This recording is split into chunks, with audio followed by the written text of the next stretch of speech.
A bloody tragedy in the Vladan Empire. An R-rated romance fantasy novel. Born as the child of a concubine, the male lead was abandoned by his mother and grew up neglected in the imperial palace. Harboring resentment toward his younger sibling, who had grown up with everything, he entered a marriage of convenience. But his wife just happened to resemble his mother, arousing both love and resentment in him. Needless to say, after that, the story develops into a tragic romance befitting its title. This synopsis really intrigued this particular girl. Even reading the pre-release reviews, where critics thought the violence in the novel was far too graphic, it only piqued her interest further. However, remembering she was in public, she didn't want other people to see the erotic and brutal scenes. She couldn't keep reading this here. Unfortunately, she'd be midway through the crosswalk, where Truck-kun was ready to claim another victim. They say good memories are supposed to flash before your eyes when you're about to die. But the only thing she thought at this moment was, "Please, don't let anyone see my phone." She woke up gasping, in the body of a young girl with red hair and green eyes. She had no idea how she was alive. But this is reincarnation, transmigration, isekai. Who cares why? We know where this is going. Her mother began scolding her for napping again, when she was supposed to be gathering mushrooms for dinner. The freshly reborn girl wondered where she was, and who she was. So, to logically move the plot forward, the mother told Lucette this is the mountain behind Senon Village, where they live. Lucette was startled, remembering Senon Village resided deep within the mountains that bordered the great Vladan Empire. She was resurrected in the violent, X-rated romance novel. I've never heard a story like this before. A week later, she was living it up, enjoying the mushroom stew her mother made for her. Lucette and her mother Chelsea lived a simple life. Her father passed away from illness when she was little. The village was located in the mountains furthest away from the capital. The lord here is said to have originally been a commoner musician, but he obtained his title for being a talented composer. In other words, this was the perfect place for Lucy to live worry-free. Inside the palace, where the novel was set, was a dog-eat-dog world. But that had nothing to do with a commoner like Lucy. Hot food and a loving family. This is the ideal life she's always wanted. Enjoying the peaceful countryside, she spotted some of the village boys bullying another, stealing his glasses. They were poking at the boy until he fell into the river and continued to hound him, threatening to crush his glasses. Lucette kicked the boy holding them, not willing to stand this any longer, and the bullied boy caught her from the corner of his eye. She offered her hand, and now the two could see each other very clearly. Then you need to like this video and subscribe to my channel, because here at My Shoujo Weekly, I'm getting sleepy over the hours I'm losing trying to get these videos out to you. But don't worry, you can fix that, my dear viewer, by watching this video to the very end, making it worth my tireless efforts to bring you stories with action, romance, and hot guys, of course. So come on, hit that subscribe. I'm begging you guys. Still offering her hand because he wasn't moving, she thought of his eyes as pretty as jewels. The bully wasn't done though, asking why she was butting in, and added that girls should stay quiet and mind their own business. She shouted at him, asking why they were tormenting a kid who didn't do anything wrong, and that's when they brought up his blood-red eyes. Everyone in the village knew that the Empire, which often went to war, considered a bloody red color to be ominous. But she wasn't going to let them pick on the boy for some old superstition. She asked the boys if they were going to bully her for her ominous colored hair, then played a little bit of crocodile tears, saying she was going to tell her mom that the hair color passed on by her dead papa was ominous. And so, the bullies retreated and left the glasses behind. She scoffed, picking up the glasses and giving them back to the boy. She noticed his hands were trembling and felt concerned that he might be weak-bodied. She was worried he might catch a cold at this rate. They went back to his place, but she didn't remember a house always being in this location. Seeing inside, she was in awe because his house was like a secret library, and she was also an avid reader. As she began to dig through his things, he thought about how accepting her here went against all proper etiquette and rules, but wondered why it felt alright if it was her. She noticed he was still soaking wet and asked if he was going to change clothes. He was a little startled, responding it was rude to leave a guest alone, and she giggled over his good manners and shoved him off. She thought he was such a cute boy. Looking at all these books, she thought about how he was a little awkward, perhaps reserved, because he likes to study. It was at the tip of her tongue until she guessed the word to describe him. And aha! She realized he was a total nerd! She then discovered a foul-smelling concoction and nearly dropped it. That's when the boy returned, coldly asking what she was doing and giving a serious glare. She gulped, hoping he wasn't too mad. She tried pleading for forgiveness, but he had no idea what she was sorry for. He just brought some cookies they could eat together, and she was so happy. These were the yummiest cookies she ever tasted. The two began to chat, and turns out the boy moved to the village 4 days ago. He flinched, with her pointing out that this spot was a really empty lot before, but he just played it off, saying this house had been here since he arrived. She asked about his books, and at first, he just explained they were on philosophy, then began to ramble and blathered limitlessly about the concepts of metaphysical essentialism, the difference in perception between subject and object, and transcendental ontology. Lucette chuckled, because him speaking on his vast amount of knowledge and focus on his interest put him in his own world. He then started to cough, causing her concern, but he'd mend his ailment by chugging the gross-smelling medicine that apparently only worked for him. She wondered what kind of illness he had to take such potent medicine, but didn't want to be too nosy. She suddenly hurried off back home, making him wonder if he did something wrong. Did he talk too much? Was it the coughing, or did she notice the strangeness of this place? His Highness remembered Labdanum, telling him that no one must learn of his identity, and that they'd cast a brainwashing spell on the village to protect him. If an exception showed up, no matter who it was, they'd have to disappear. It was strange, being condemned, ignored, and abandoned for having red eyes. He was fine with it all, because he was used to it. But why did he feel so lonely now? Then suddenly, he heard banging at his door. Lucette returned, bringing her mom's mushroom stew. She didn't want him to get heartburn taking medicine on an empty stomach. He enjoyed the delicious soup, and finally learning her name and seeing her smile bright like an angel, his heart started thumping. He told her his name was Levinus, and that she could call him Lev for short. From that day, they became friends, and his house became their private hideout. He solved a Rubik's Cube, and she thought he was such a genius. He was glad she came to see him, spend time with him, talk to him. All of this was so much fun, and he's never done this with anyone before. He felt so happy. He wished they could do this forever. And so, they pinky promised on this, and the two vowed to always be friends. Lucette's mom came to pick her up, offering a pie to Levinus as a thank you gift. Lucy began to squeeze at Lev's arm, and the mother thought they were so cute together. With Lucette and her mom taking their leave, Lucy patted Lev's head, telling him not to get too bored with her not around. Now he was thinking, what do I do?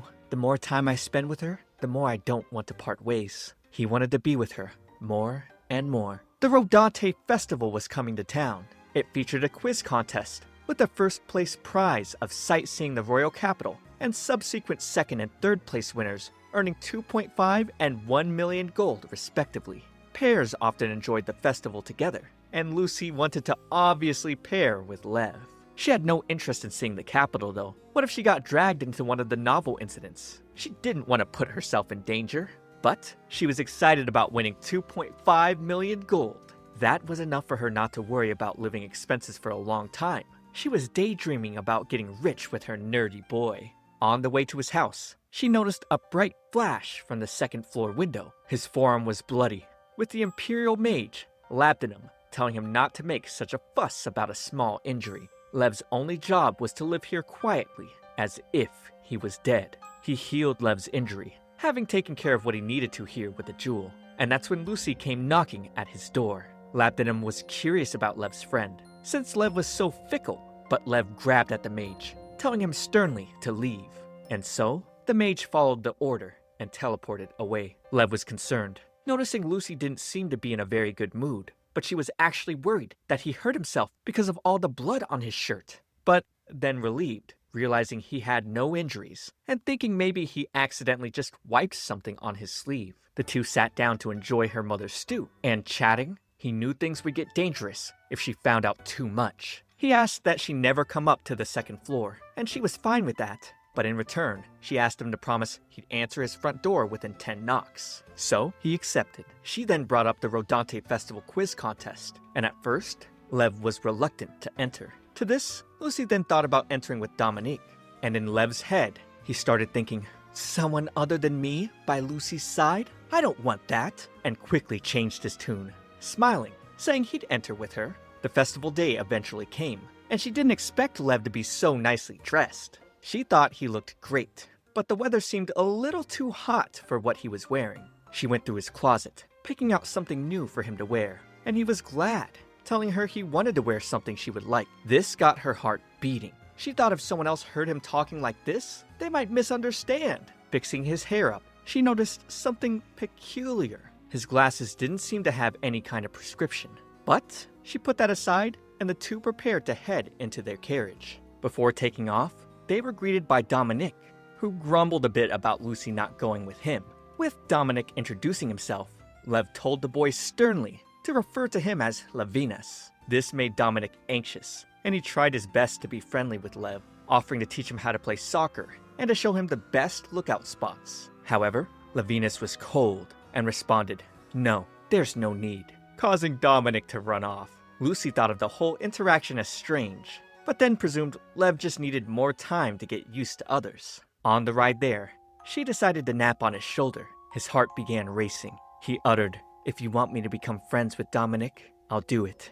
If you want me to join the contest, or anything else you ask, I'll do it. But that name, I only want it to be for you. Because the person who calls me by my name becomes my master.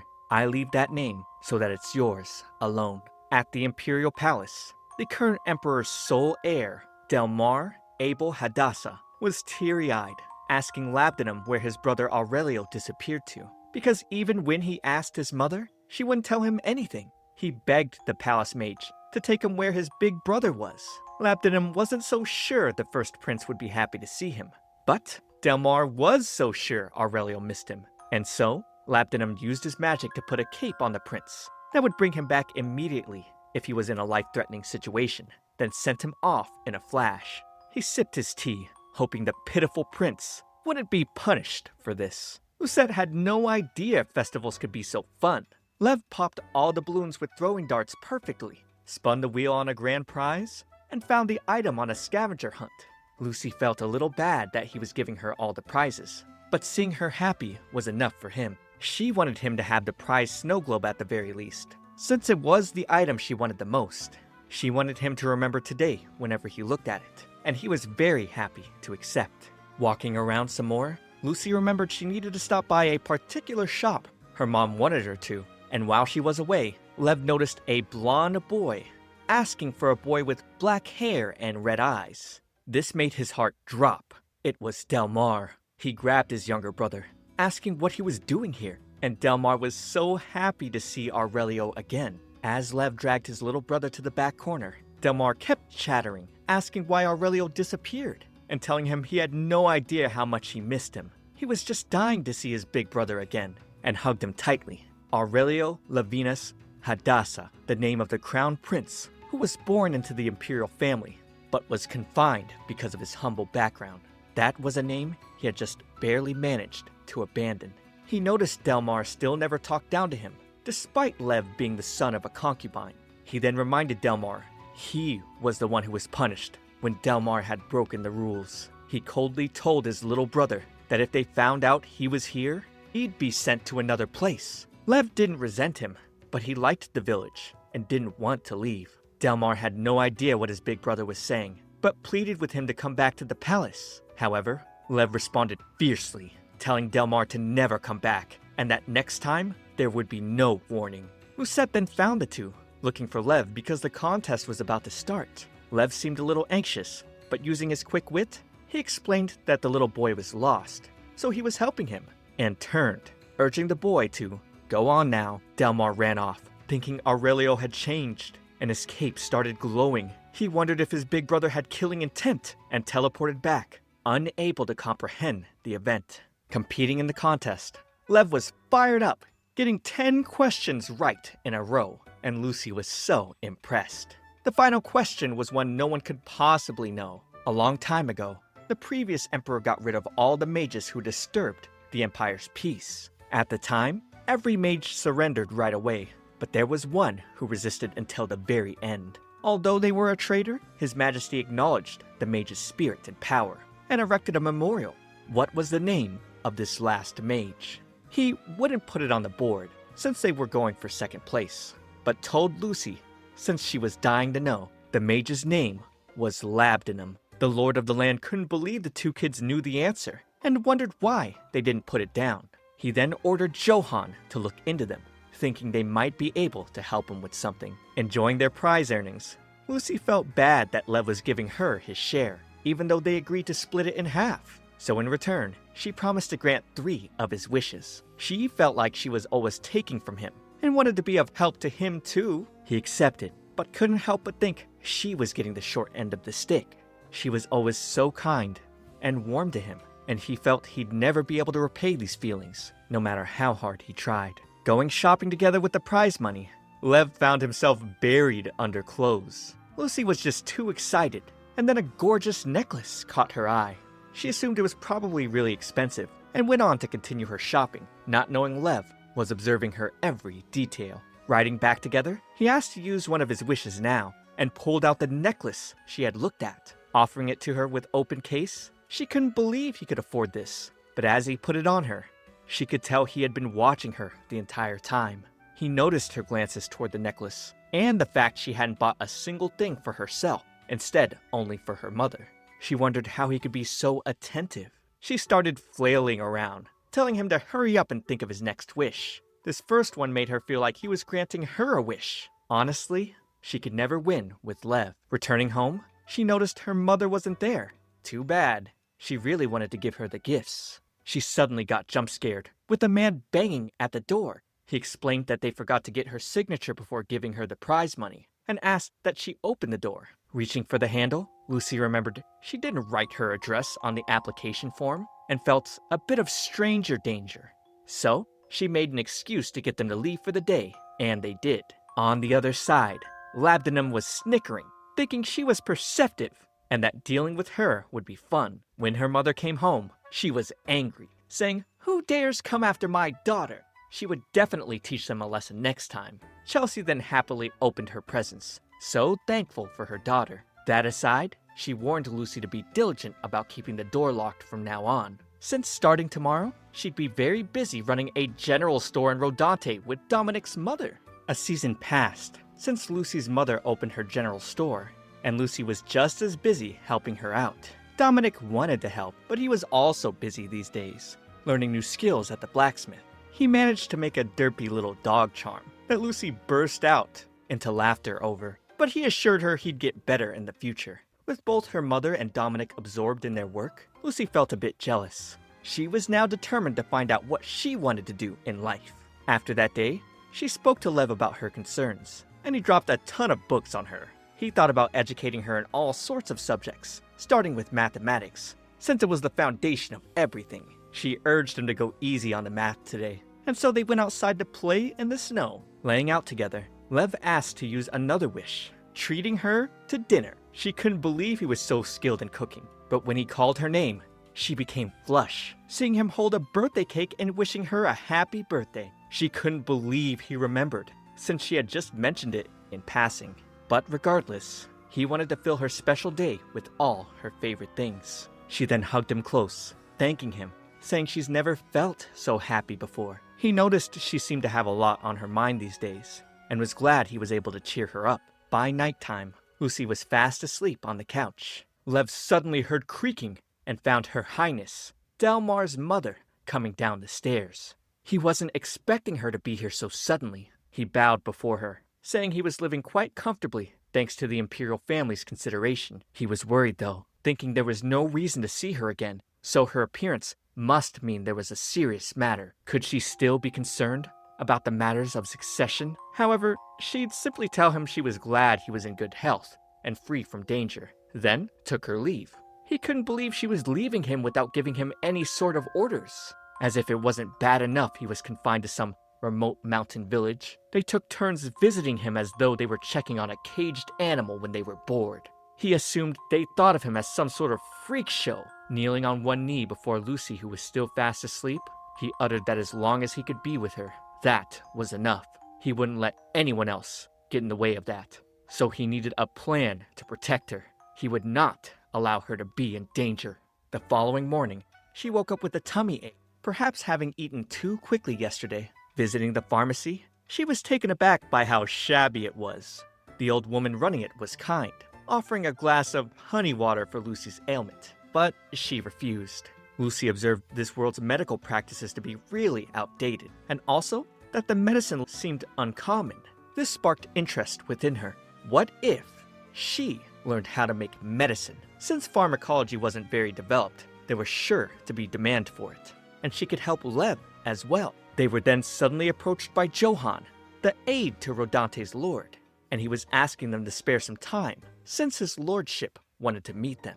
Riding there, Lev was concerned the lord had caught onto his identity, but then reasoned that wouldn't be possible. He wouldn't have been exiled here if there were connections to the imperial family. He reached inside his jacket to take his medicine to calm his nerves, but oh no, he forgot to bring it. Lucy pointed out his concerned look, but he just made the excuse that he was a little nervous. He was certain nothing bad would happen. Meeting with the Lord, he was surprisingly beaming, offering them refreshments. Chatting, he wanted to ascertain the two had an interest in studying and also had no intention of leaving for the capital once they were adults. Both he and Johan were happy having finally found their precious talents of Rodante. The truth is, they've been searching for talented people to serve their domain for a while now, but everyone they've taken on thus far and provided education for all left for the capital after gaining skills. They were excited to enrich these two bright kids from the quiz contest. The Lord was willing to offer them anything, teachers, books, whatever they needed to enrich their desired field of study for themselves. So,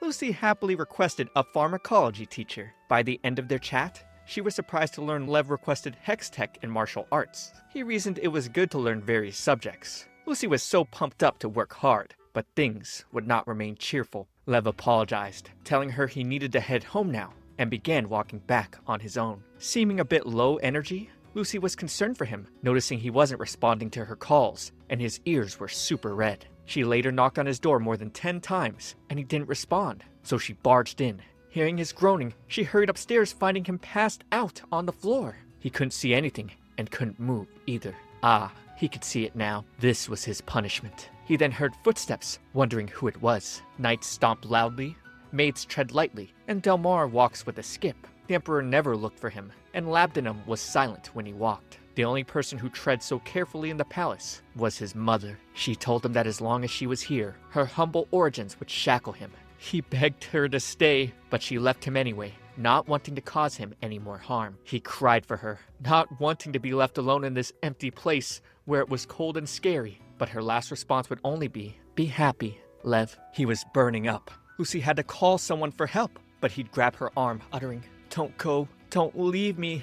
Seeing he was still asleep, she grabbed his hand, telling him he didn't need to be scared. She'd never leave him alone. She then noticed his medicine bottle and felt relief she could help, until she saw it was too thick. She couldn't feed it to him properly like this. She quickly started pouring it into her mouth and fed it to him through a kiss. Thankfully, it brought his fever down. She began to ponder on this strange medicine, but found her vision going hazy until she passed out. He woke up in the morning, seeing Lucy passed out by his side. He didn't remember taking the medicine himself, but feeling the bitter taste in his mouth, he could tell she fed it to him. Then, noticing some of it on her lips, he panicked, remembering Labdanum telling him the medicine could be poisonous to others, and he pleaded for Lucy to wake up. Back at the Imperial Palace, the Emperor was informed that Count Portino had reinforced his troops. He didn't like this. It was like the Count was sneakily trying to expand his territory. He commanded Labdanum to take care of it, because any sprout that covets the throne must be destroyed from the root. He asked his wife Diana if Lev seemed like he wanted to take the throne from her last visit at all. She knew there was a perception of Aurelio being exiled due to his background of being the son of a concubine. But in truth, the exile was actually the result of a prophecy Labdanum offered the Emperor. The Emperor would do anything for the sake of maintaining his authority. But she also knew he wasn't the real one holding the imperial power in his hands. She needed to protect her son from harm at the Emperor's potentially changing will. Lucy eventually woke up, and Lev hugged her, feeling relief. He was worried she was never going to wake up. She assured him she was really okay, and wanted him to stop making such a sad face. It made her feel bad. The moment he thought he was going to lose her, he felt an unbearable sense of loneliness and fear. He never wanted to put her in danger again, and was willing to lose everything else except for her. The next week, the two went to Rodante Castle for their lessons. Johann was happily cheering Lucy on, but she'd be met by a stern pharmacology teacher. Lucy tried her best to learn, having read most of her textbook before coming, but her teacher refused to answer questions or really explain anything. Eventually, Lucy got proficient enough to craft a simple antidote, but still, she felt her teacher was limiting her explanations. Lucy wondered if the teacher just didn't like her. Johann then came in after the lessons were over, bringing up that Levinus got angry at him because they hadn't found a proper tutor for him yet. When Johann went to check in with the boy to explain they still hadn't found a tutor, Lev coldly told him, "I'm not surprised, so don't disturb me. Get out." Lucy just couldn't believe it. She knew Johann was trying his best, but also, Lev wasn't that sensitive. She believed there must have been some kind of misunderstanding. On her way home, Dominic just happened to spot her and decided to show off his wound of glory he received while working at the blacksmith's. He was eager to become Senon Village's top iron worker. Lev then found her and she went back to his place. And after a bit of talking, she was convinced Johann must have misunderstood something about his interaction with Lev earlier. She suddenly asked about inviting Dominic to tag along with them next time, thinking it'd be fun to hang out, all three of them. But Lev would begin to clench his teeth, asking if she liked Dominic.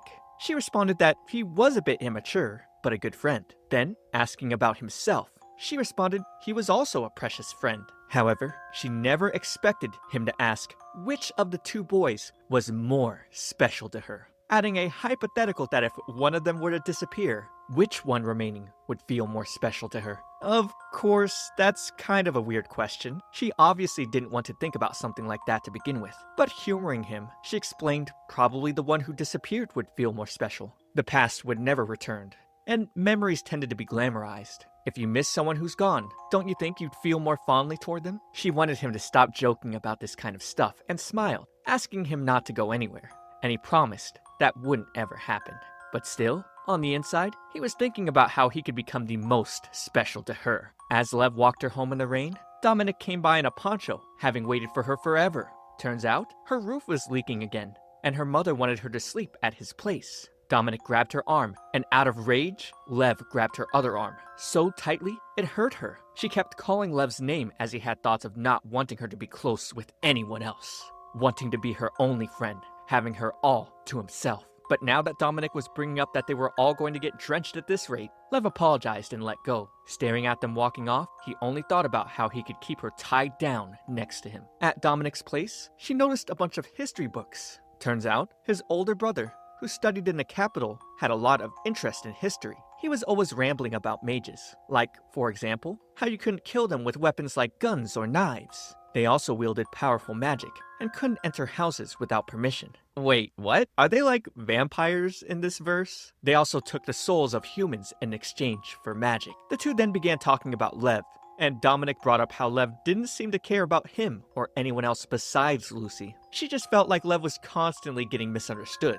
He wasn't a bad person. Meanwhile, he was walking through the rain, muttering how he was the only one who could be with her, that he was the only one supposed to be with her. On another day of pharmacology lessons, Lucy was finally breaking through to her teacher by bringing up that she genuinely wanted to learn how to treat people. The teacher then explained her reason for being so short was that a long time ago, she was asked to treat the skin disease of a young noble lady, and what the family's private pharmacist had failed to treat, she successfully treated within a month, which only earned her being called a witch and accusations of using black magic. Pharmacists have historically been looked down on. People considered using medicine as treatment to be evil. She was just trying to protect Lucy from that path, and wanted her to give up on her lessons. Seeing the scar on her teacher's arm, Lucy was sympathetic, but still, she wanted to learn more. She mentioned wanting to learn pharmacology to help her close friend with his illness, and she knew her teacher knew the art of medicine wasn't dangerous. She didn't want to give up on the possibility of saving people. The teacher smiled,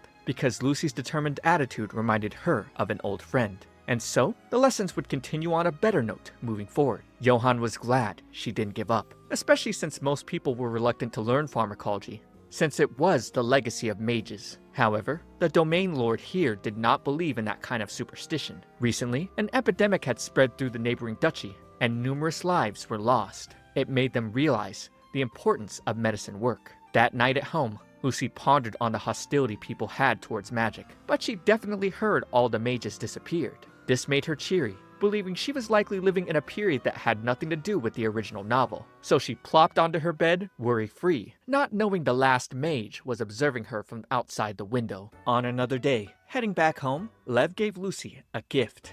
And when she opened it, she found a sparkling pendant and heard his voice. He made it because he wanted to talk to her more. Perfect timing, because she had something to give him too. And under his dining table, she snuck a box that contained some basic potions she had made. But come to think of it, he didn't actually know what the medicine he took was made for. Labdanum simply told him it was customized for his illness. But he never said why he was sick. He started experiencing an intense headache, and even drinking it, he couldn't understand what was going on. Just thinking about the medicine gave him a splitting headache. The next day, he called Lucy through the pendant, making the excuse he didn't answer her earlier because he tripped and fell over. She was so worried he had passed out again. Her heart sank. She later heard the sound of sword clanging outside and found Lev in the middle of swordsmanship class. She was glad they finally found him a tutor, but was still worried about his health. After his session, he promised he was fine, but also had to explain the man sparring with him wasn't his teacher. Franz was the domain lord's personal knight. He suddenly got called by Johann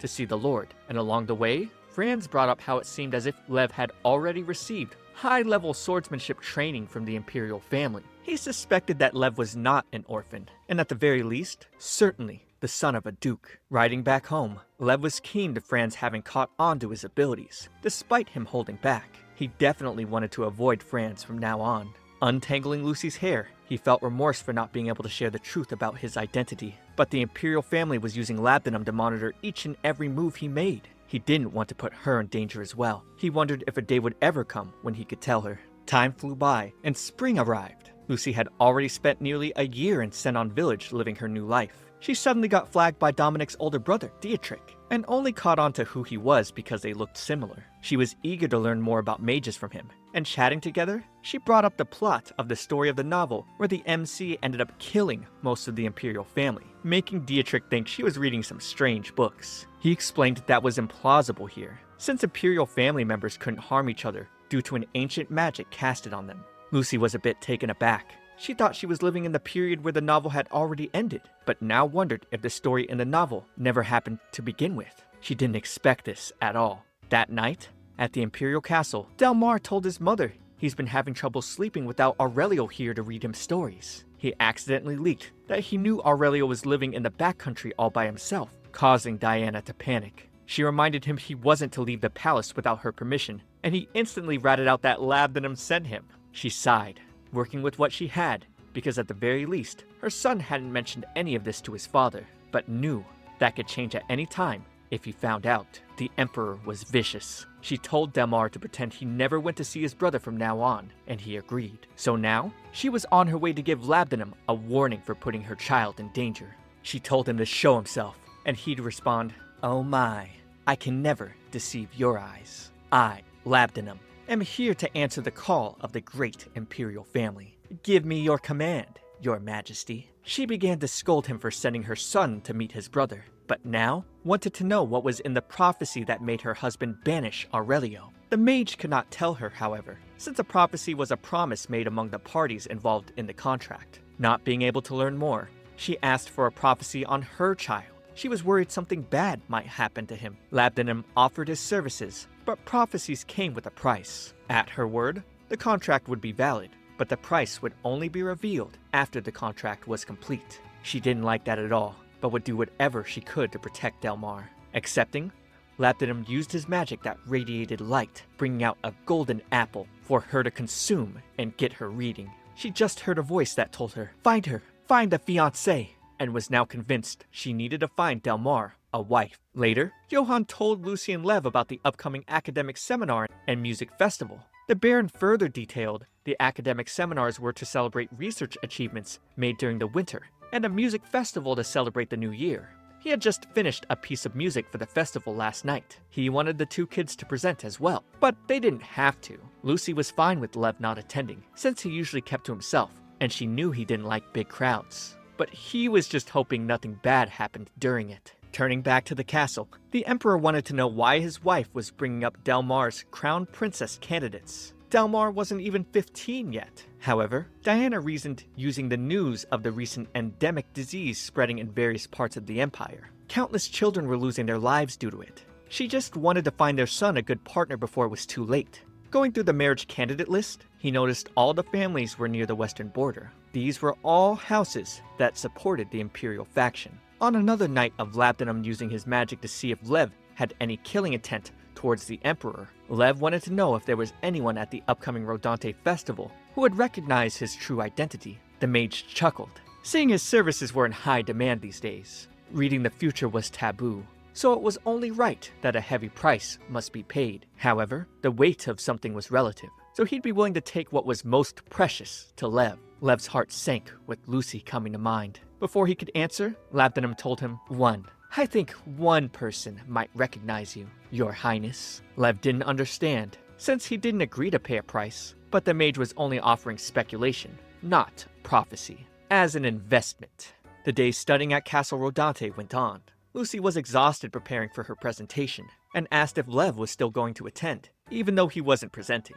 He seemed a bit hesitant about answering, making her wonder if he was unsure because of his eyes. She reminded him that it was just superstition, and told him he had the most beautiful eyes in the world. And so, he answered he would be going. Being with Lucy was most important to him. Plus, if there were any hindrances, he could just get rid of them. At Simmel Castle, Alois was crying because she didn't want to be a crown princess candidate. She loved her peaceful and quiet life and begged her mother to remove her from the list. Whether she defied an imperial order or died upsetting the emperor, there was no difference. Anyone who had even the slightest conflict with the emperor ended up dead or went missing. To this, the Duchess told her daughter to relax. She'd find a way to get Alois out of this. In the meantime, she suggested her daughter set her worries aside and attend the small festival being held at Castle Rodante in the countryside. Alois thought crown princess candidates had to refrain from leaving their domains, but the mother told her to just disguise herself so no one suspected her, and that she'd definitely have a fun time.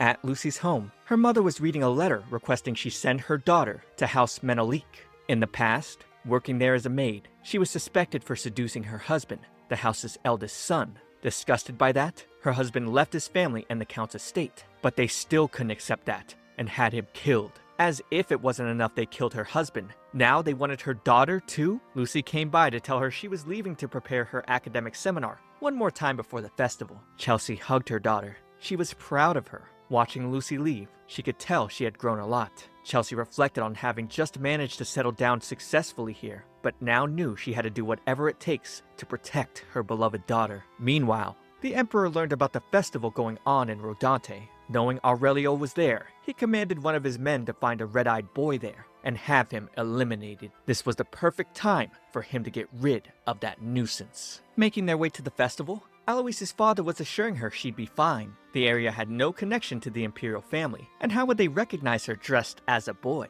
She was still a bit nervous, so her father told her to imagine the Baron's musical talent. That would be sure to calm her anxious and distressed mind. He just wanted his daughter to have a good day. With Lucy finishing her seminar, she was met with applause. She sighed, exiting the room, thankful it was finally over. Lev came up to congratulate her, getting into his own rambles on her great topic choice and how well she summarized everything, and she appreciated his recognition. They then decided to attend a Magitech lecture Lev was excited about, but Lucy didn't understand a thing. She was totally wiped out and decided to step outside for some fresh air. She heard music and found the concert hall. After chatting with Johann a bit, she was going to go outside again, but noticed Baron Felice was welcoming an esteemed guest, Duke Simmel. The Simmel house featured the first ever female duke in the history of the Empire, who was also the person in charge of the council that rules the most affluent fief. Her daughter Alois was also the female lead in A Bloody Tragedy in the Vladan Empire. Duke Simmel told the Baron their visit was unofficial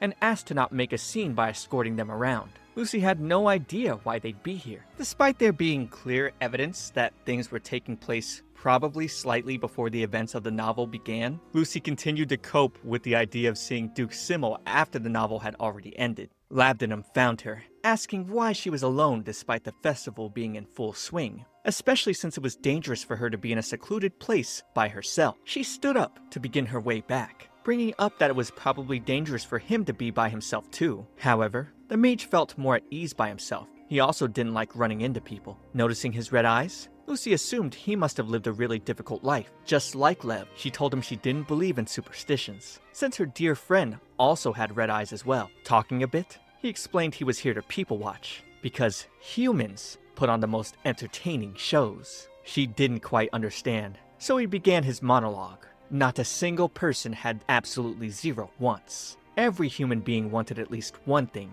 to eat plentifully, to be happy, to seize power, to be secure. Sometimes they had a big desire that led them to ruin themselves, and he had so much fun watching their desires devour them. He's seen it numerous times, but never got tired of it. She could now tell this man was strange, and tried to make an excuse to leave. But before she'd go, he'd tell her to keep an eye out for a person who continually glances at the audience, because something fun would happen. She shuddered and shouted at him to get away, but turning around, he was already gone, watching her from above a tree. During the music festival, the audience clapped as the Baron finished another piece. His lordship's performance was truly flawless. The melody was beautiful. Overhearing the Duke mention his daughter's name, Alois, she realized he was talking to his daughter, the female lead of the novel, who was in disguise. She noticed a man playing piano next to Baron Felice, glancing menacingly at the crowd. She was worried he had something to do with what the robed man from earlier had said.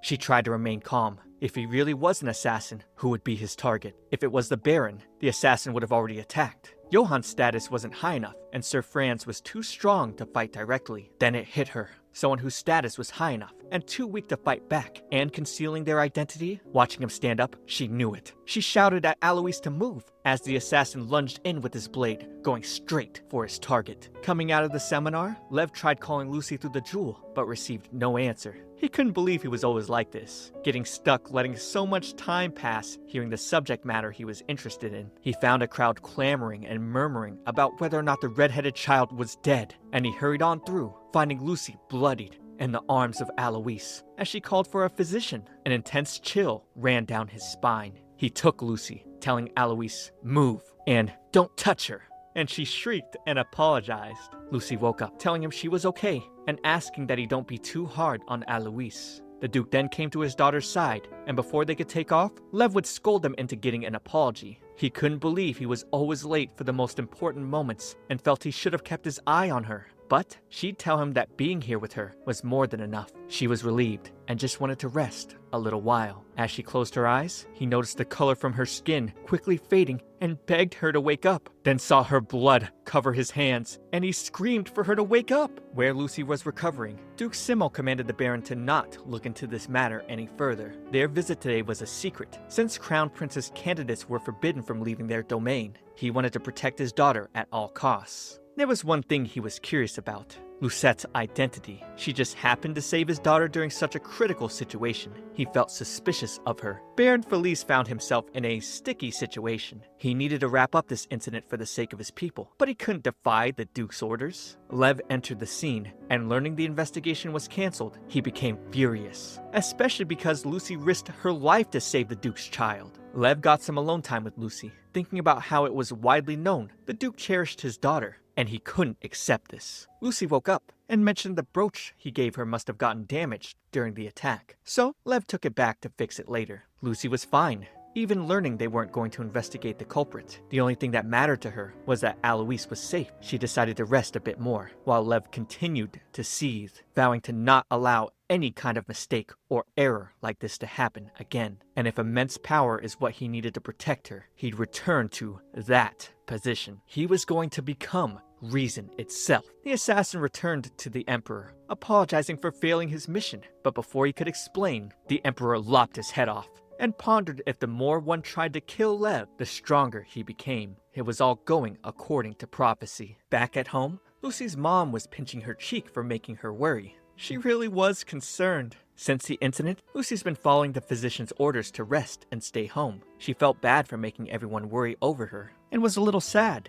not having heard from Lev since that day. It was the first time she'd been apart from him for so long. She was concerned he might be disappointed because she acted without considering anyone else. She heard someone knocking on their door and ran downstairs, hoping it was him. But it was just Johann. He was delivering a reward sent by House Simmel. It was a horse and carriage adorned in gold. This was a little too much for her, so she asked that it be sent back. claiming anyone would have done the same thing at that moment. She just did what was right. Johan got a little nervous, but followed her request. Lucy was glad that went smoothly. The gifts were just too much to be a reward. It was almost like they were trying to shut her up. Chelsea was proud of her daughter for being so mature. At the Simmel estate, however, the Duchess was not happy hearing the gifts were returned. Even though the Duke complimented Lucy for being so down to earth, the Duchess was irritated that her plans were ruined. So, she had her husband send a letter requesting to meet Lucette directly. Finally, Lucy was all better. She radiated light, telling her mom she wouldn't return home too late, rushing off to finally see Lev again. But Chelsea's mood would turn sour, seeing a red-haired man enter the shop, saying, "Long time no see, Miss Chelsea." Friedrich's grin was devious. He was here since she never replied to his letters, and put her down for doing the work a maid would do, just like she'd done for his house. He had one goal. He wanted to see his niece. Chelsea told him he had no right to call her daughter that, but he was smug, telling her not to get upset, because he obviously wanted to help. Despite everything, Lucette was his older brother's daughter. Getting by day-to-day running a general store where the business was slow and the roof tattered, he thought the conditions were not suitable for his niece. However, Chelsea wouldn't take that sitting down. She glared, telling him he would not lay a finger on her daughter. He was fine leaving for now, but next time, he'd come for Lucette. After he left, Chelsea fell to the ground, drudging the fact the Meneliks were looking for Lucy. She needed to hide her. She'd never hand her over. Lucy, meanwhile, was a little disappointed Lev didn't answer in 10 knocks. Did he not want to see her? He didn't visit her a single time while she was recovering. She whimpered a bit, but then decided to barge in. He wasn't on the first floor, so she had to head up, even if he disliked it. And hearing a crash, she went upstairs, getting embraced by Delmar, calling for Aurelio. And now he was teary-eyed, asking where Aurelio was. But she, of course, wanted to know who he was. She had no idea Lev had a little brother, but she also felt like she had seen him somewhere before. She figured Lev wasn't here, and the two decided to wait downstairs for him. Lev wasn't the type to speak much, and even with her, she almost always heard the same things. She couldn't restrain her curiosity when it came to his brother. Delmar loved his brother a lot. He thought of Aurelio as kind. He used to read him bedtime stories all the time, and actually came to see his brother because he's been having trouble falling asleep these days. Lucy felt sorry for the boy, then had a light bulb moment. She offered him a piece of herbal candy. It contained a medicinal herb that could help one sleep and relax. Delmar was a little nervous, but accepted it, although mentioning he wasn't sleepy at all. Well, of course, he just ate it. She told him to lie down and close his eyes, and he'd soon fall asleep. He did as she said, but told her she couldn't leave after he fell asleep. She thought he was so cute and promised him, and soon he was out like a light. She wondered why Lev hid such a cute little brother from her, and then found herself getting sleepy, deciding to nap, waiting for Lev. Upstairs, he'd finally finished his Magitech brooch with tracking and recording functions, all to keep Lucy safe. Oh no, guys, he's going full stalker mode. That's when Labdanum would sneak up on him, saying it was a little too dark in here. The two chatted about the festival, a horrible event in Lev's memory, and learned Alois was a crown princess candidate as Delmar's potential wife. He was curious if things had become unstable within the imperial family, and now thinking if something's happened to his father, this would be a great chance for him. Bad time to have thoughts like that though. Labdanum was here to do his job, and read the prince's intentions in his heart, and Lev worried, because the mage would for sure discover his killing intent.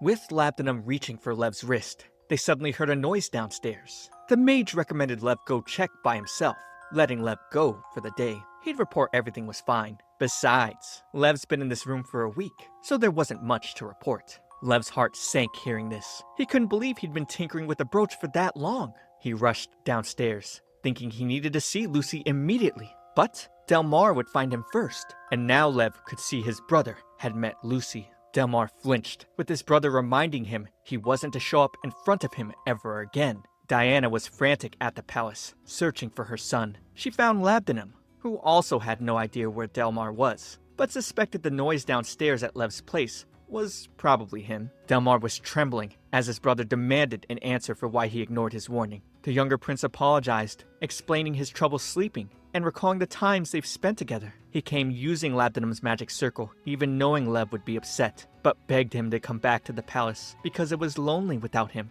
Lev thought about his father's unclear objective, It wouldn't have been strange for the Emperor to have just killed Lev from the start, so why neglect him here? Delmar suddenly brought up Lucy, saying if Lev was concerned about returning alone, they could take her with them. But Lev refused, telling his brother not to tell anyone about her. If word leaked about her to the Imperial Palace, there's no telling what kind of danger she'd fall into. He grabbed Delmar's arm, looking to send him back before it was too late. But they'd then be approached by Diana, asking Lev what he was doing with her son. She told Lev to unhand him, but he swore this was a misunderstanding. Diana began to sweat. Hearing Delmar came all on his own, Lev then expressed his irritation about his brother being able to wander outside of the palace where he pleased. He pointing out the crown princess candidates who were housebound must think that was rather unfair. She was astounded Lev found out, and so was Delmar. But now, Lev had his edge. Rushing the marriage of the heir apparent had to mean there was a problem arising within the imperial family. Diana tried denying it,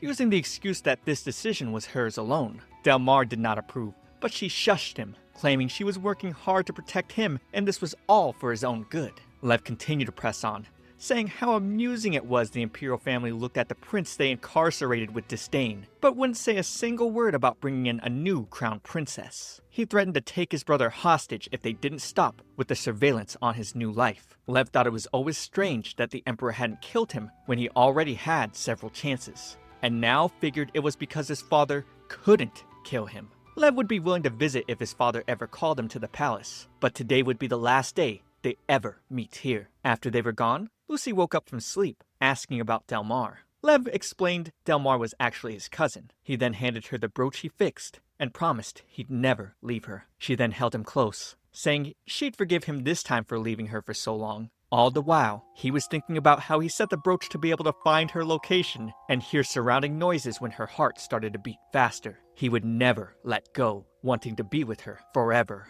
Things returned to normal. In fact, Lucy was concerned about the lack of conflict, until the two came back to Rodante Castle, where Johann handed Lucy an invitation from House Simmel. She questioned why, considering she had turned down their gifts. But Johann assured her they must really want to show their appreciation. They even said she could bring a guest if she wanted to. She was completely speechless, with her mom telling her she was fine with her going. Dominic's mom had a look of concern, now asking if Diana was going to tell Lucy anything. But Chelsea was stern, replying they had already talked about this. Lucy's mom began her leave with Dahlia going after her, but Lucy had no idea what was going on. She eventually brought this to Lev, and he remembered when the Baron had told him Duke Simmel called for the end of the assassination investigation. Given his upbringing, Lev knew commoners were insignificant beings to nobles, and assumed they had some kind of motive for inviting Lucy over. After Lucy went home, he heard a knock on the door, where Chelsea removed her hood, plainly telling him, "I know you're not from around here. Your status. I want to know more about it." She figured he wasn't originally from here, and told him he could stop pretending. She's worked for noble families for a long time. She brought up the family trees of the 5 ranks of nobility, and Lawrence Menelik in particular. Lev knew that was the name of the young lord of Menelik House, who died from illness, to which Chelsea told him, correct, he passed away in this village because he was Lucy's father. Lawrence was the frail eldest son of the Menelik family, but Chelsea was always by his side as his maid. They fell in love and decided to leave the house once Lucy was born. However, the house suspected Lawrence, thinking he'd return one day and target the house's power. That's why they took action, poisoning him so he'd die before he arrived in the village. Her husband was sacrificed to the family's greed, and now they were after her daughter. She begged Lev to use his family's power to protect her, whether they wed or he took her in as a maid, making her do odd jobs. Chelsea didn't care. Lev pulled away, apologizing because he couldn't tell her the details, but his status was merely a facade. He couldn't help. Chelsea gave him a painful look, knowing she'd have to use her last resort. She promised not to tell anyone about his status, and looked back, smiling, asking that he stay by Lucy's side. He wondered why he had such an ominous feeling from this. The two arrived at House Simmel, and it was as big as a castle. Franz glanced at Lev, seeing he was anxious. He asked Lev if someone recognized him here. He bluntly explained he picked up Lev was not a normal boy when their swords clashed, and asked about Lev's identity. But Lev shut him down, cold like usual. The two kids got dressed by Simmel House for dinner, and when Lucy saw Lev's outfit, she wondered why her heart was racing. It was strange, because they saw each other almost every day. Yet, he looked different at this moment. like a fairy tale prince. She practically wanted to shout to the world that her childhood friend was so good looking. Having their meal together, Alois thanked Lucy for saving her. With the heroine's sparkling glory, Lucy couldn't keep denying who she was. Seeing Lev, Alois asked if they had met before, but he told her she must be mistaking him for someone else. Since he'd been living in Senon village all this time, the whole room went awkward with silence. So the Duke and Lucy tried their best to bring the mood back to normal to enjoy their meal. The peace wouldn't last for long, with the Duchess entering. She wanted to know how Lucy saved Alois, how a small, young girl tracked the movement of an assassin right before he attacked. She was insinuating that Lucy had colluded with the assailant. Lev wouldn't stand for this, calling the Simmel House hospitality awful. Then, both Alois and her mother were shocked, seeing Lucy's arm had become red and blotchy. Lucy suggested maybe something she ate just didn't sit well with her, and so they made their exit. Lev later learned she intentionally caused the allergic reaction by putting on some oak tree moss extract before dinner when no one was looking. And fortunately, the rash broke out at the perfect time. Lev sighed and looked quite sad, asking if using him was not an option, because whether intentional or not, watching her get hurt was extremely painful for him. Just like all the times before, now she could see she really hurt his feelings. He'd then surprise her by asking to use his second wish, for her to not hurt herself. She apologized, not considering this his second wish, since it was her fault for making him worry in the first place. After dinner wrapped up, the Duke told his wife she was being too harsh to their daughter's savior. He also doubted them a bit at first, but thought it was more important they found the real culprit. No need though. The Duchess already knew who the culprit was, because she was the one who instigated the assassination. She went mask off, telling him she wanted to spread rumors that people were after a crown princess candidate's life. She was going to use this as an excuse to tell the imperial family she couldn't put her daughter in danger. The Duke reasonably objected, knowing this would be a traumatic experience for their daughter. But the Duchess was psychotic, reasoning that Alois wanted to be excluded from being a crown princess candidate, and she was simply helping. Neither of them knew their daughter was in complete disbelief overhearing them. She couldn't understand how her attempted murder was for her benefit. She didn't know what to do. Lucy couldn't sleep, thinking about all the things that had happened today. She heard a knock on her door, and it was Lady Alois. Alois first apologized for her mother's rudeness earlier, and Lucy was touched. Alois then asked which house's bastard son Lev was, because she could tell he was from a noble family. Her memory of him was faint, but she was sure she'd seen him somewhere. She then warned Lucy not to trust people who weren't honest, but Lucy insisted on trusting Lev, believing he'd tell her everything when the time was right. She was sure he had his reasons, because when they spent time together, she could tell he cherished her more than himself. Alois started tearing up, thinking about her mother who she trusted so much, trying to hurt her in a way she couldn't understand. Lucy could now tell Alois wasn't talking about Lev anymore, but chose not to pry. If all else failed, she advised Alois to trust herself. After all, that's the one person she couldn't betray. Alois was amazed Lucy was such a strong person. She had a clear mind now, and swore on her name to help Lucy anytime she needed it. The next day, however, Lucy had the misfortune of a one-on-one tea time with the Duchess. 30 minutes ago, the Duchess sent her maid to tell Lucy she wanted to have a ladies-only talk. The boys were gone hunting till the afternoon with Duke Simmel. Lucy could tell the Duchess was quite the schemer, planning to make sure they couldn't escape.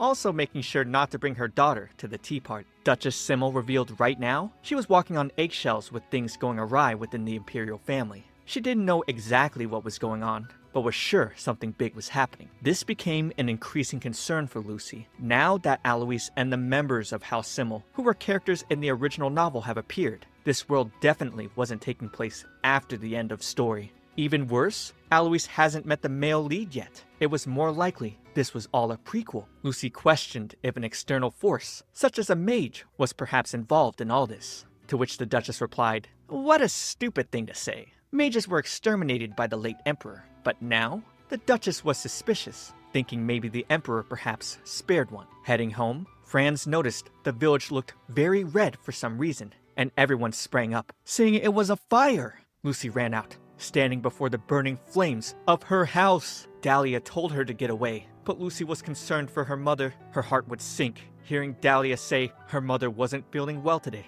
and decided to stay home. Lucy tried running into the flames, but Lev would stop her. The building began to collapse, and Lucy was losing hope, even knowing Chelsea wasn't her real mother. She was still her mom in this world. The two had so many loving moments, and Chelsea always expressed affection, regardless of her feelings. The fire was too intense. So intense, nothing would be recognizable once it all reduced to ash. 3 days passed, and Lucy still refused to eat. She'd promised she'd eat later, just wanting to be alone right now. After Lev exited the room, she cried herself non-stop. He knew the incident was no accident, but had no idea Chelsea would go this far to protect her daughter. It was certain now, though, that House Menelik would never be able to find Lucy. But still, Lucy was suffering so much. He wondered why mothers were so heartless, and felt if they were just going to disappear, they should have never existed in the first place. He went into his study and called for Labdanum, and the mage appeared instantly. He knew the mage could grant wishes for a price, and requested Chelsea's existence to be erased from the memories of everyone in Rodante. To be more precise, his wish was for the fire that day and Lucy's mother to be completely erased from Lucy and the Rodante villagers. Lev reasoned Chelsea's aim was to erase her existence anyway, so better that Lucy forget her and stop suffering. Labdanum then extended his hand, ready to commence. The price? Lev's most precious thing. Lev suspected it wouldn't be Lucy, but instead, a part of himself. Labdanum casted his magic, and Lucy's body began to float into the air. Lev was willing to part with anything, so long as it wasn't her. He was shocked, seeing Lucy's hair go from red to blonde. But the mage told him not to worry. It was just a side effect of the magic, non-harmful. Lev didn't care if he lost gold or jewels, or even his swordsmanship or engineering skills. He didn't mind losing a part of himself, because there was nothing he wouldn't give for Lucy. He just hoped it wasn't his cooking skills. Labdanum chuckled, saying what he took was insignificant, according to his standards. But Lev would find out what that was soon enough. The next day, Lucy woke up yawning to the sound of birds chirping. She had never slept so peacefully, but felt like she had a very long dream. Lev entered to bring her breakfast. In her mind, she was indebted to Lev, having stayed at his house for months now. She remembered her house as really old, having been completely destroyed due to heavy rain. She felt bad for mooching and told him she'd try to look for somewhere else to live, but he'd just make her blush, telling her she could stay as long as she wanted. He was happy with the way things were now. After breakfast, Lucy thought Lev had such a good heart. She had no friends or family, but he was so considerate of her.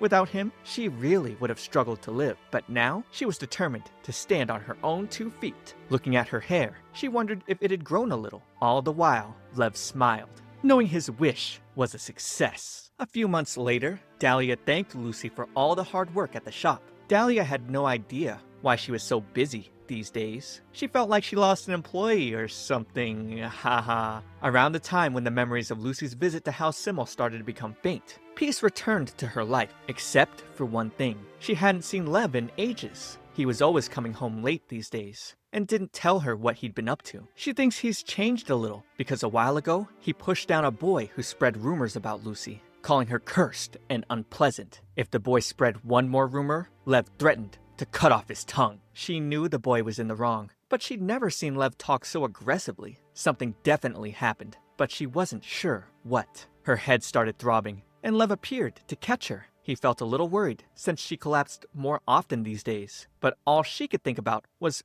when did he start feeling unfamiliar to her? That night, the two attended a party to celebrate Dietrich's return from the capital. After a few drinks, Lev noticed Lucy's cheeks were getting flush. So the two decided to step outside for some fresh air. Sitting outside, she suddenly apologized for thinking he felt a bit like a stranger to her lately. He was coming home late these days, and how he shoved Vincent down the other day. She thought these things were very unlike him. He then bumped her forehead, telling her there was no need to be nervous, because nothing's changed, and explained he's been coming home late because he's been going to a library far from home. As for Vincent, he was just angry he insulted her. Lightly kissing her forehead, he reminded her he'd always be with her. This completely caught her off guard. And besides, if she ever felt lonely, she always had the necklace he gave her. It was made to look like a crocus flower, a flower that held the meaning of the joy of trust. Lucy trusted he'd always be there for her, until one day he suddenly left her. Labdanum would find Master Aurelio standing atop bloodied corpses, and now thought it was more appropriate to address him as Aurelio Lavinus Hadassah, Crown Prince of the Vladan Empire. The cabinet met with Empress Diana to express their grievances about the bastard child clawing for the imperial authority, which was why they sent Prince Aurelio to the Peter Duchy with certainty that he'd return as a corpse. But with him bursting the door open into the room, no one was prepared for the fact that he seemed completely unharmed. On top of the fact that he left on his expedition less than 2 weeks ago, he suddenly tossed the head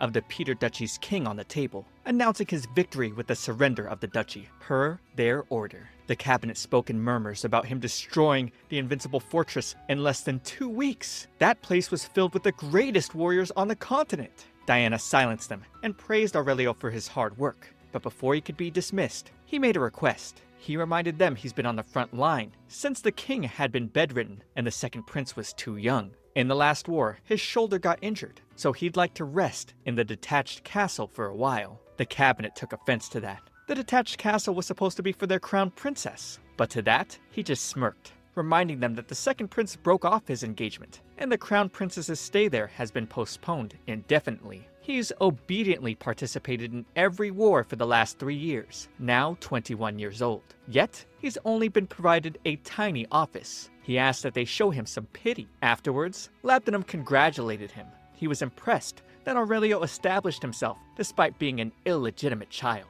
Prior to this last war, he had borrowed Duchess Simmel's army in return for helping her break her daughter's engagement with the imperial family. She was hesitant, not wanting to become an enemy of the empire herself. But Aurelio assured her the history of the Vladan Empire would be changing soon. The emperor's sudden madness calling for war with their allies, while the empress was too weak to handle everything. That was when Aurelio took the opportunity to lead the war. Under the guise of bringing glory to the empire, Labdanum knew none of this would have been possible without the contract they had made after Chelsea's death. Aurelio wasn't returning to the detached castle to rest right away though. He was going to find Lucy, not wanting to separate from her ever again. Sitting down in his office, he could tell he was recovering much more slowly now. He wanted to return quickly, so he overdid it a little. He knew 3 years was a long time for them to spend apart, but staring at the snow globe she gave him, he felt peace, knowing everything was processing smoothly. Lucy heard a knock at the door, thinking it was a little strange at this hour.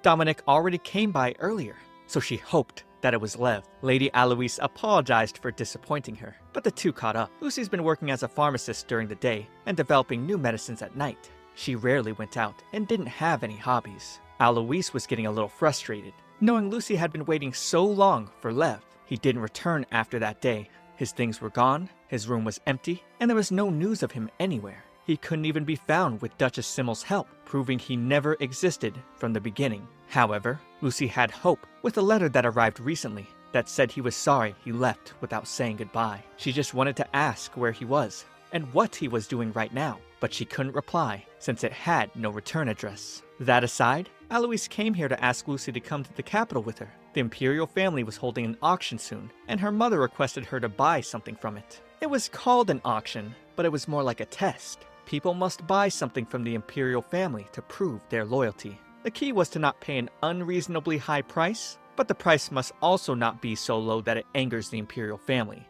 This sounds like painfully annoying social etiquette. Lucy was a little hesitant. She's been avoiding the capital so that she wouldn't get involved with the original novel. However, Aloise would tempt her by bringing up she might see him at the capital. On the ride there, Aloise mentioned the hecticness of the palace these days. There was a rumor going around saying the emperor has been unwell for the past few years, so the empress is currently running the government. But one day, someone appeared claiming to be the first prince, and he's been winning various wars to take his place. Now, there were 2 separate factions supporting the 2 princes. This sounded so familiar to Lucy. Born as an illegitimate child, the male lead gets abandoned by his mother and grows up neglected in the palace. Jealous of his privileged younger brother, he marries the female lead for political gain. And because the female lead happened to resemble his mother, it led him to develop a love-hate relationship with her, sparking a tragic romance with deaths. Lucy's heart sank. She shouted to turn the carriage around, but they already arrived. She groaned,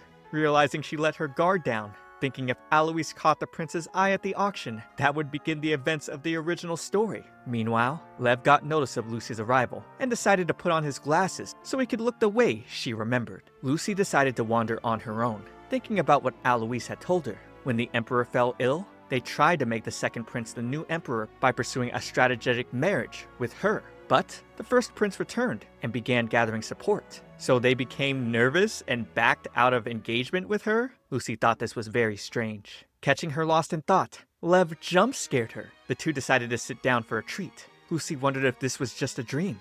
Was this person actually Lev? She shouted all her grievances about him suddenly leaving her and not saying a word. She'd been so worried. He smiled, apologizing, but also expressed missing her so much. And she quickly gave in, responding that she missed him too. His excuse for why he was here? The person who took care of him suddenly fell ill, so he's been helping with his work. This made sense to Lucy, because there's no way a child like Lev could have afforded to own such a huge house. He had to have had a patron.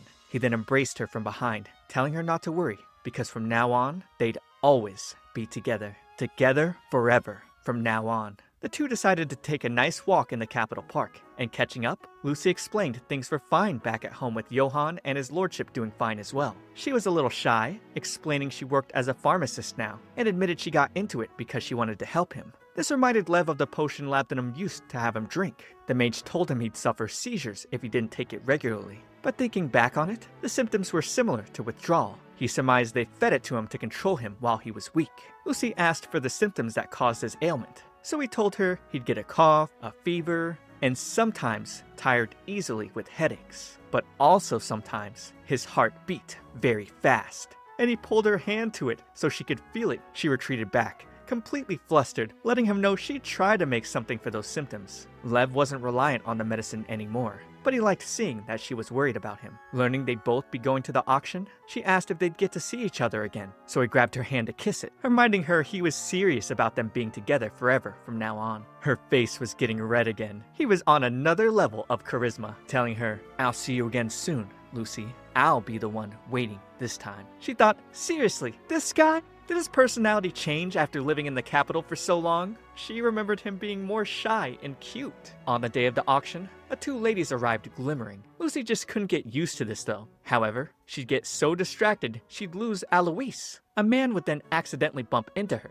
and catching eye to eye, the man asked if they'd met before. She didn't believe they had. She never met such an elegant blonde young man in her life. He tried his best to figure it out, until he remembered she was at Aurelio's house that day, and now she could see he was his cute little cousin. He still remembered that candy, because it was the first time he had slept so deeply. She told him she was sad she didn't get to say goodbye before he left that day, and was amazed at how tall he'd gotten. Noticing his expensive outfit and distinguished look, she could see he was no ordinary noble. However, he'd suddenly bring up her change in hair color, and ask if she came in disguise because of Lev, because he remembered it was red before. His words made her heart thump, and her head started aching as she tried to respond that her hair had always been this way. Memories started to flood her mind. She wondered why Lev looked so sad and why she felt so much pain. And then her hair changed back to red. She couldn't understand what was happening or what those memories were. Lev then grabbed her from behind, telling her not to be scared. Delmar tried to ask what just happened, but Lev told him no questions and that he didn't see anything here today. Taking their leave, Delmar definitely sensed a trace of magic just now. Alone together now, Lucy asked Lev what happened to her. He outright explained those were memories she forgot. That house was a place she used to treasure. The medicinal herbs she collected and her favorite clothes. Everything she loved was all there. He told her he didn't expect she'd lose her memory, and that her hair color would change from shock. She came into his arms, telling him she believed him. She still didn't know the whole truth, but didn't want to ask and make him look sadder than he did right now. While the two relaxed on the bench, all Lev could think about was how pissed he was Labdanum had done a slop job of removing Lucy's memories. Lucy brought up that Delmar was actually his brother. She wasn't curious about him though. She wanted to learn more about Lev. She wanted to know what kind of person he was here, and what he did while they were apart. He clenched his hand, and about to tell her the truth, they were alerted to a sudden attack from the remnants of the fallen kingdom revolting. The auction was cancelled. Lev tried to get her to safety. He didn't want her to leave his side. Lucy asked why the rebels would be here, and Lev responded they were probably here to recover the king's head. Until recently, the Peter Duchy and Vladen Empire were at war. It began when they attacked, hearing about the emperor's rumored illness. So, Vladen's soldiers brought back the head of the Peter Duchy's king, thinking without their king, they'd become unable to fight. But it looks like some of them still haven't accepted defeat. If what Lev was saying was true, Lucy knew it had to have been the first prince who won many battles for the Empire. The male lead of the novel. Lev then pointed her to a shelter she should reach if she went through a passageway, and told her when she got there to not leave Lady Aloise's side. She begged him to come with her. She didn't want him to get hurt. She felt like he'd disappear if she let him go like this. So he accepted going with her, but they were interrupted by rebels of the duchy, demanding they come with them if they want to live. Lucy thought there was no way Lev would be able to hold off 3 of them, but he would then tell them it'd be best for them to back off. 2 of the 3 began to laugh, thinking he was just some naive young lord, but the one in the back thought he was strangely familiar, and remembering the red eyes of the man who slew his comrade single-handedly, he shrank back. Lev lunged at them and struck first, taking the front man out in one strike. The one from the back pointed out Lev was the commander of the Empire's troops they'd been looking for. Lucy couldn't believe this. It only meant one thing.